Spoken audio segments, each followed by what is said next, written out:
Okay, this is day 10 of our trip to the Treasure Coast, and this is kind of a sad day for us. We have my grandbaby here, Raylan, and my daughter, Kaylee, and my son-in-law, Bryce. They are heading back to their place today. They're flying out this afternoon. And so this morning, we'll be hitting Buc-ee's again. It seems to be our regular stop, and we're going to catch something for breakfast there real quick. And then we'll be heading to Fort Pierce later. We're going to head over to the World Golf, what's it called? World Golf what? Hall of Fame. The World Golf Hall of Fame is here, and so we're gonna go check that out, and then we'll be heading on our way, and they'll be heading on their way. So we had a really enjoyable week while they've been here, and then Fort Pierce will just be my wife and I, Chantell, and me, and so we'll be hitting some more beaches and checking out the sights, and we'll take you along. So continue to follow us, and we'll catch you up as we head on the road. Okay, we are back at Buc-ee's this morning, grabbing something to eat and getting some Buc-ee swag. Since this is our last time here at St. Augustine and at Buc-ee's here in St. Augustine. So got a few shirts, got a few things for our travel room. Every time we travel, we put a few things up in our guest room, and just kind of gives us a memory of the places we've been and the things we've seen. So anyway, back at Buc-ee's, can't go wrong. Okay, so we said our farewells, and Kaylee and Bryce and Raylan are gonna go ahead and go into the Golf Hall of Fame. And we're only able to stay for about 30, 40 minutes max, and it's $20-some odd a ticket. So we're choosing to go our different directions, and they're going to go ahead and hit their flight later. And we'll be heading off to Fort Pierce. So we're going back to the RV, hooking up, and we're on the road.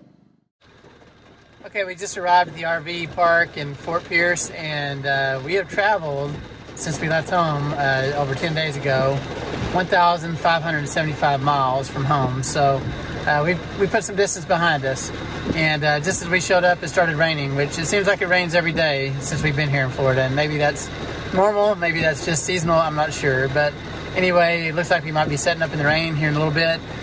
We got a text a little bit ago from Bryce, and they have checked in at the airport, so their flight will be leaving in a little while, and so they'll be heading back home, and we're setting up in the rain. So join us along as we continue with our day, and we'll see you in a sec.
So we're set up outside and inside, and as we look around, it's really empty in here. So this is a pull-out couch where Kaylee and Bryce would stay, and then we had her little play center that she would sleep in right here, and man, it seems empty in here. We already miss them, so be a little bit different part of the vacation not having them here. But we'll have a good time.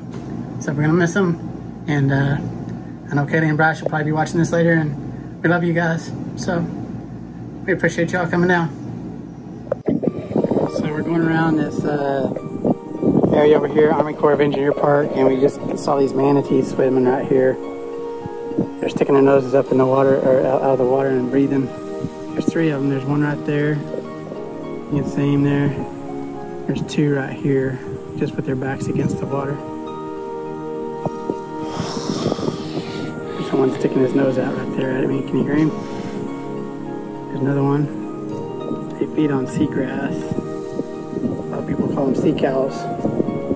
They don't look anything like the cows I'm familiar with. They're really prone to boat injuries because they do float on the surface like this, and boats don't see them when they're going fast and hit them with their propellers. And it's just kind of a sad deal because they're very harmless and easy going. They're very curious animals too.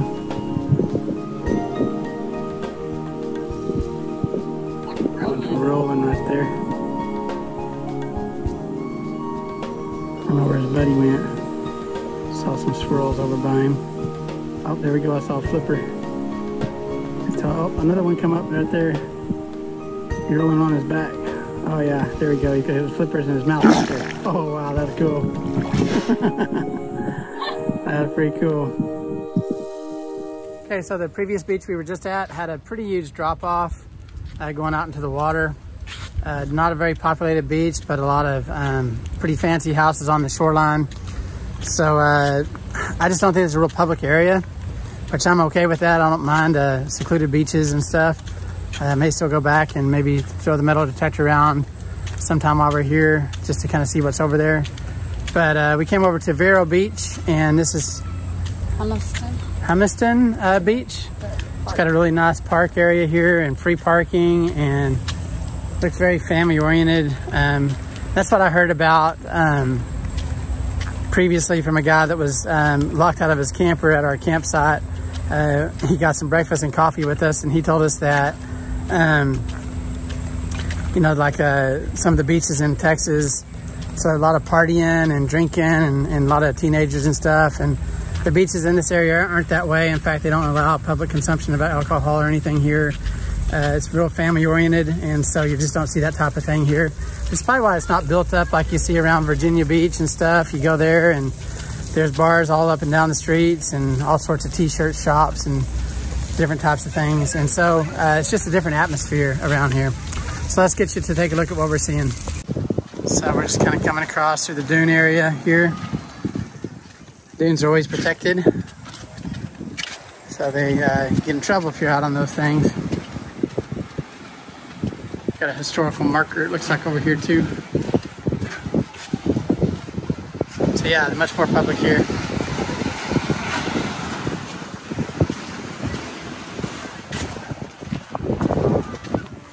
Yeah, much more popular here. This is the #1 rated beach in Vero Beach area right now.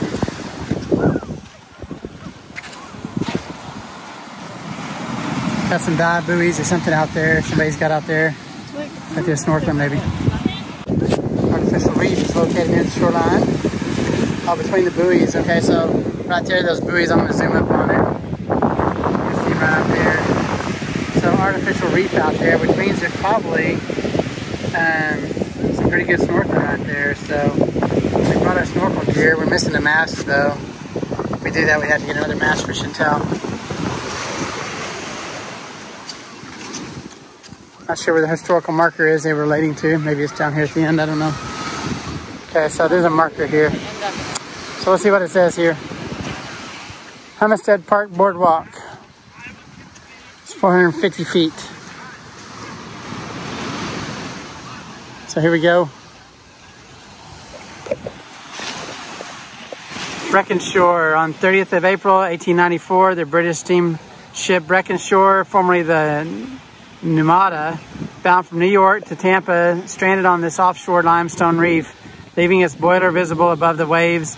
The 24-man crew was sheltered by the U.S. Life-Saving Service at their refuge station, located on the dunes east of Bethel Creek and 1 mile north of this site. That's pretty cool history. Just came across this bird right here, kind of feeding in the grass. Not sure how close they'll let me get to him. I'm not sure what kind of bird this is. So if you guys know, feel free to add a comment in the below area and let me know what he is. Got a real curved beak. Getting pretty tight on him.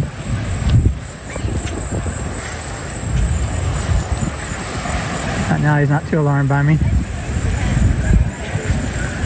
You can tell he's getting a little skittish. Okay, so here's our wrap up on day 10. We're just now leaving the beach. We found a cool little place to have some appetizers. What's that? Oh, Waldo's. Yeah, we ate at Waldo's. We had some nachos.